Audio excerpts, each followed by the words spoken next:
Episode 2 of Halo has achieved something I never thought was possible.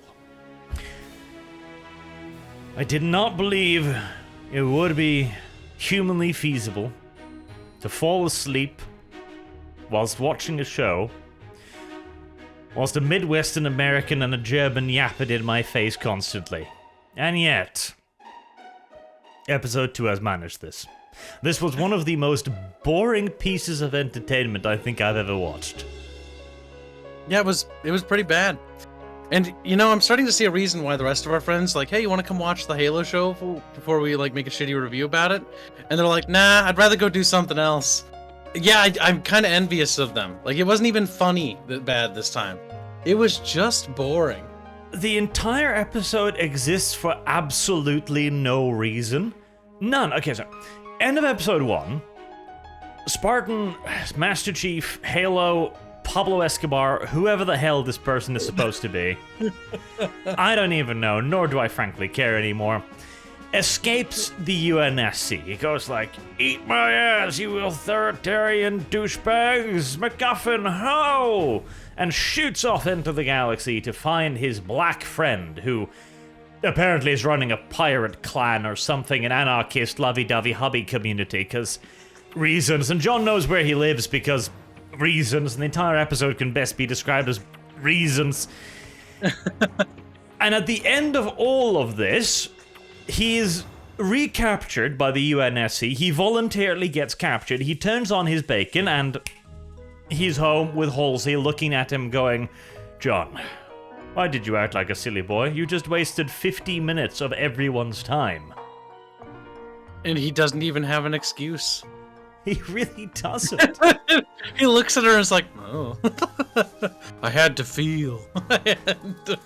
Mother. That was more or less it. I apologize, but we didn't have the budget for anything interesting, and the action sequence in the first episode was too expensive, so we had to waste some time.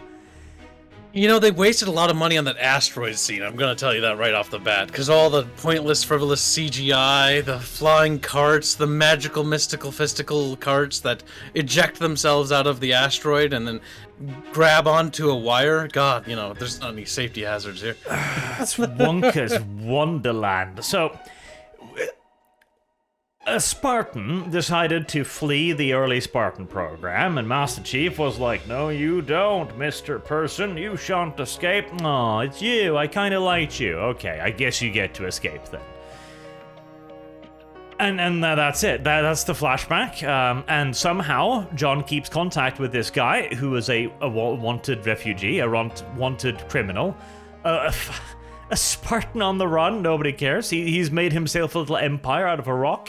He has an enormous Metroid star base of sorts, where everyone lives happily. There's no problems, there's no crime, there's no issues, everything is free, and the heavily armed, dirty populace is just a gathering of like-minded anarchist individuals, I guess. They're all happy, and meanwhile, you know, he goes to his private home where he puts on this fancy, like, king shogun-esque dress, and like his wife who's wearing this regal outfit, and they're living like kings and queens in their private estate, while everyone else on the main asteroid lives in a hovel.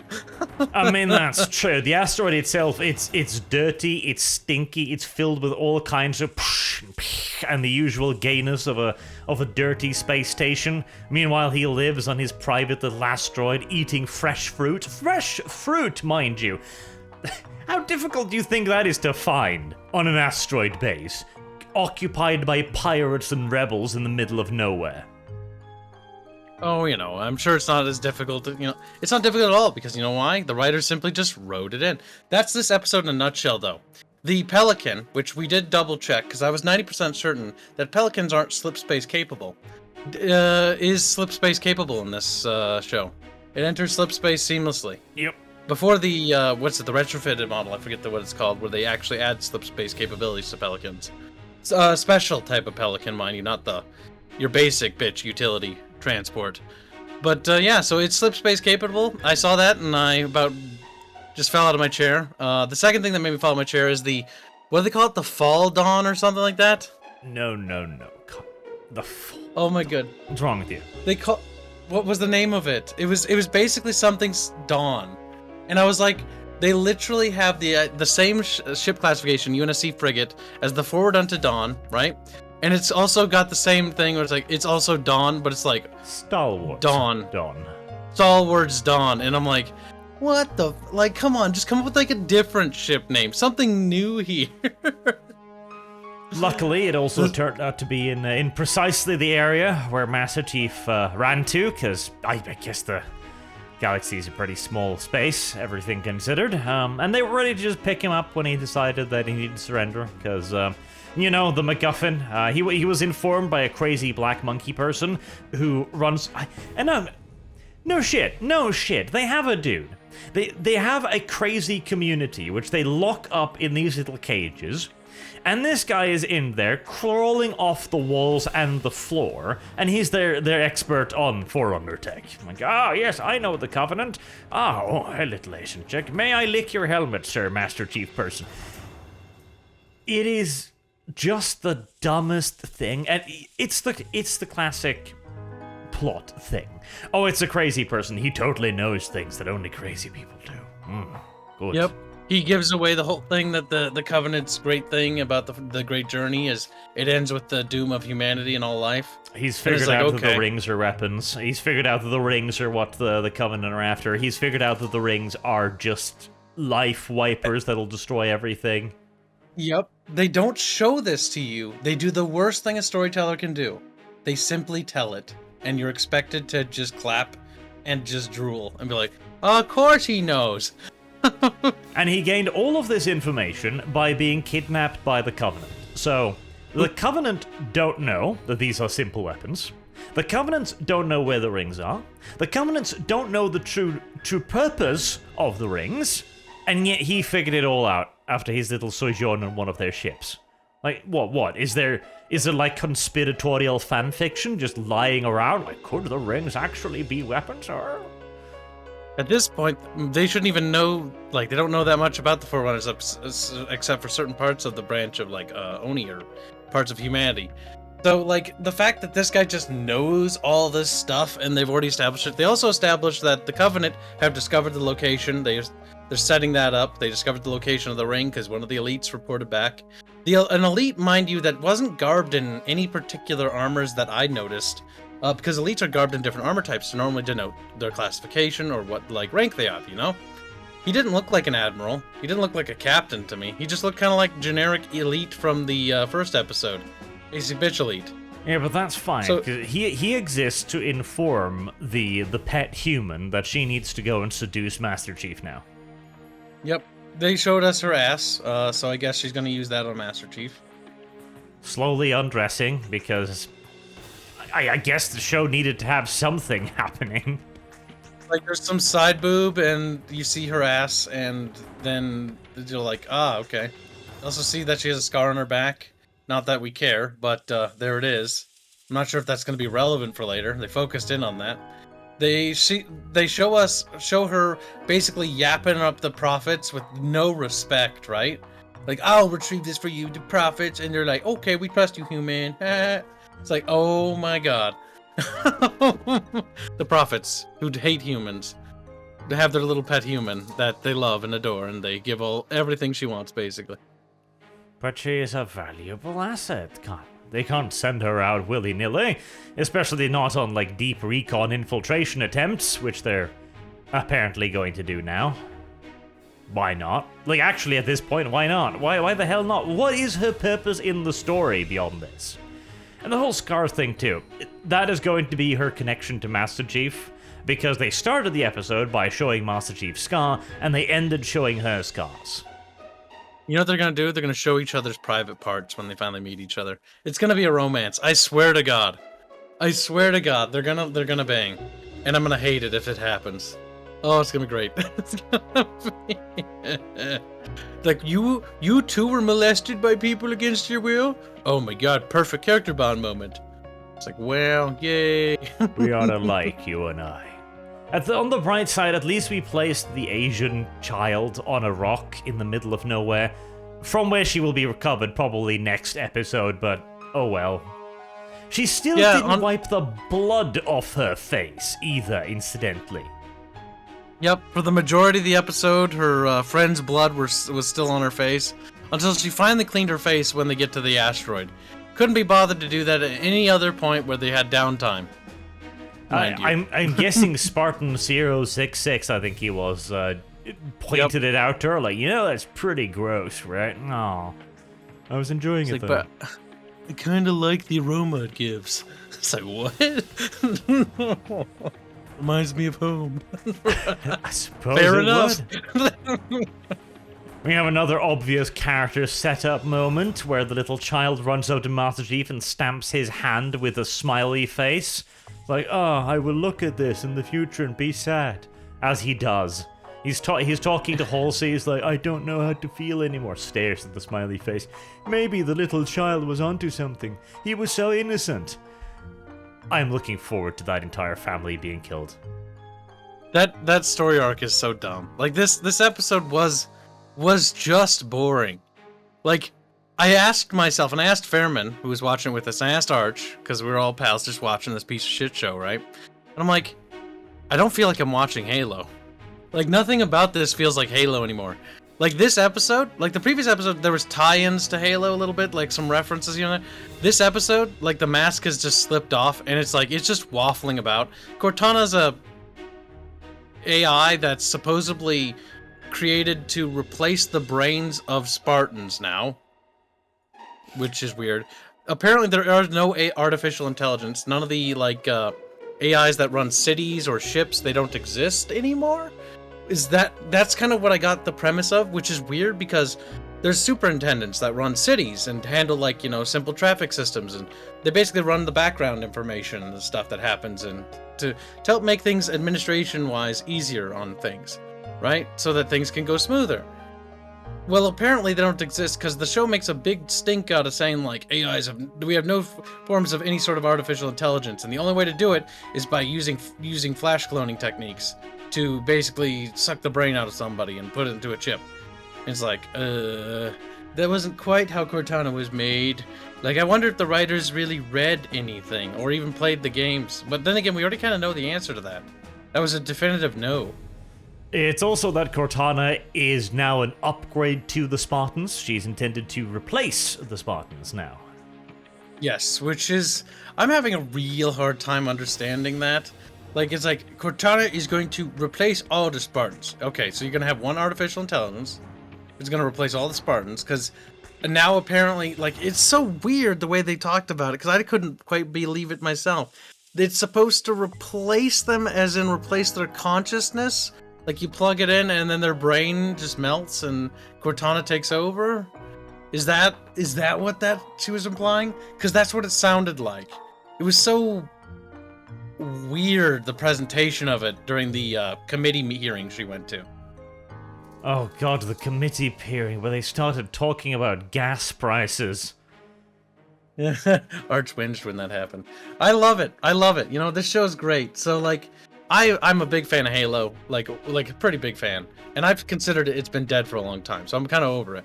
But the best part is Arch was ragging on about, like, oh, this is gonna be great, it's gonna torture you. Arch is suffering more than I am. I'm just sitting there going, like, huh, that's dumb.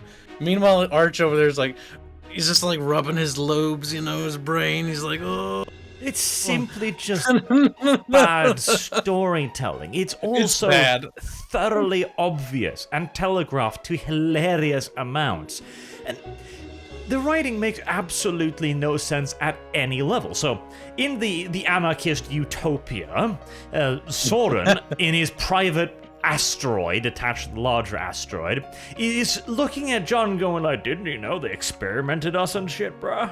And he goes like, wow, did they? How did you have a child? I thought they snipped our pee-pees. And he looks back and was like, bruh, they can only do that to you if you choose to let them. I unchemically castrated myself with literal belief in myself. I believed my balls could do it, and you know what, John? They fucking did it. He willed his cum into existence. He's like, "Whoa, child, I conjure you." It's so stupid. He's still wearing the Spartan armor, by the way. Still painted in the trial orange colors of the original set. Because he never figured, like, it's a bit weird to have this painted orange all the time, but I'll keep it. I like it. It reminds me of my youth. My youth, where I escaped the Spartan program, and John only gave me 5 days, and I only give him a little bit of shit about that. 5 it's like, you couldn't give minutes, me, you or munchkin. 5 minutes, and he only gave me 5 minutes when I could have gotten an extra 5. And then he looks at his, deformed, melted hand, like, oh well, I forgive you, John. He doesn't really seem to mind over much. It's like, hello, John, I knew you were coming. Oh, did you? Oh. Yeah, that's a weird thing. Like, how the hell is 0117, John, how is he able to maintain contact? How does he know where this guy is? And he's kept this information secret before he had his touch with humanity, touching the magical triangle. Which he touches again, but nothing different happens this time. He just has flashbacks. It's a convenient place to dump Asian girl, I guess. And all of these people are gonna die. It is self-evident, because of course, the Stalwart Dawn was moving through the area and went like, whoa, look, there's strange readings out here, almost as if there's an enormous pirate bay. Oh, there it is. Don't worry, they didn't attack it. They're not gonna, I think it's not gonna be the UNSC that does it, I think it's gonna be the Coveys. But the one thing that was also dumb, and they throw it in real quick because the little Asian girl isn't relevant to the story anymore. Like, she has no plot power, no need to be in the story. She makes no sense. So they quickly throw in something to try to feed us something that, oh, she's matters still, care about her. And that's the scene where there's some dude who's dressed up as a Gestapo dude for some reason. Like, I kid you not, he looks like he's just a Nazi. And he's just executing dudes and random people. Yes, so one of the questions at the end of the first episode was, what the hell is Tiny Asian Chick's role in this story? Because there didn't seem to be one, and that's because there wasn't one. And so now, it turns out her daddy, who killed himself on a Covenant elite, was totally the leader of that entire planet, you see. That's why he was living in a hovel on an oil rig in the middle of nowhere. And now that he's dead, the other guy, who for some reason decided to, I don't know, live in the major city, which Madrigal apparently has now, well, now he's the boss, and he's evil. He's a bad person. And if you didn't get that from her telling you, he executes like 5 women and children one by one whilst monologuing, just to hammer home the point. He's just generic evil. And the problem with this plot, right? We already have the Covenant. The Covenant are genocidal. And the story is focusing so much on the interhuman conflict at, like, the point in which the Human Covenant War is going to start heating up. Like, they got to resolve this fast, because, like, the humans fighting humans thing isn't really what Halo, at least not the original trilogy video games, was actually about at all. They talk about it and touch upon it in the books, but it's also one of those things where, like, it's sort of there in the beginning, but then it's phased out for the real threat. Which is what unites humanity and the insurrectionists together, which is the genocidal war being waged against humanity. So they're gonna have to drop this quick, because I still don't see how she's gonna be relevant later. Like, she'll be like, I'm gonna apply to be a Spartan 7 or something when I grow up. You're still assuming that they're gonna do anything about the Human Covenant War. The Covenant are CG, Kyle. They're expensive. They're not going to be around for long. Oh, and they're bad CG too. God, I do not like them. Oh, they did the cancerous thing. So, this is a divisive topic for Halo fans. I'm of the opinion, I lean towards the side that Halo 1 through 3, and a lot of the newer Halos, when they went back to the whole Covenant, they speak English. I just prefer that. They did it in the beginning, might as well just stick with it. It's comical, whatnot, get shit done. They reverted back to Reach, where it's like, no, they speak the Hugger-Durgan language, and they're blurging and splurging at the screen. And so you're like, oh, gotta just stare at the subtitles now. Oh my goodness, it's so unnecessary. I thought we were done with that. I don't even necessarily mind, it's just Middle Eastern to me. So I don't even care. It's just stupid throat noises. And by the way, too, so this alliance of various, very different physiological creatures, the Covenant, all can speak the same language. Their throats can all form the same noises. Their tongues can all make the same noises. And humans, too, can speak this language. That's a coinky dinky winky. That's convenient. I mean, they can even do that in Warhammer and Star Wars, though. No, they can't. Yeah, they can. No, they can't. I've heard humans speak Tyranides. He's like, no, No, I genuinely don't think you have, no. I'm fucking with you. But the thing is, man, this is just boring. Like, I hope the next episode's like bad or something, and just not boring. Because this episode sucked. There was nothing interesting. Like, before Nothing the at episode, all. I was like, he's never putting that helmet back on. And You were right. yeah, in effect, he has the helmet on for 2 minutes, I think, when entering the asteroid and leaving the asteroid. Yep. He puts on the helmet when he goes inside for some reason, and then he takes it off like 5 minutes in there. And like anytime any character gets to take off their helmet, even the other Spartans, helmets come off. Helmets are just always off. Like they're half the time I see the helmet under his arm, where he's like holding it, like Neil Armstrong or something. Like it's under his arm, holding it there. It's always that. Like, the helmet's never on. I'm staring at his big, fat potato nose, as you called it, which I don't know how you didn't notice in the first episode. See, that nose is huge. There was a scene in the cells where he was sitting there just confessing his crimes to Mother, where it rested on his face for a solid 30 seconds, and I was just like, man, it's growing. I can see it growing. The camera's panning in, and okay, so there's two really bad things the camera does in this episode, in my opinion. First, they pan in on Teeth Man. Oh, fuck. They kept panning in on his teeth. I don't know why. Like, the camera is centered on this guy's, like, nasty-ass teeth. And it's like, I get it. His teeth are bad. Stop staring They at wanted it. you to know, okay? They wanted you to know he's eaten too many chorizos. This is how things work. The second thing they do is, for some reason, at the end of the episode, like Arch said, they just like pan in on his face, but the camera just slowly pans in a bit more on his nose. Like, yeah, look at that nose. Is there a booger in there? It's like, okay. It was I don't know what they're doing. just a thoroughly pointless episode. It was. Did you like how awkward it was when the Soren's wife just randomly puffs some drugs?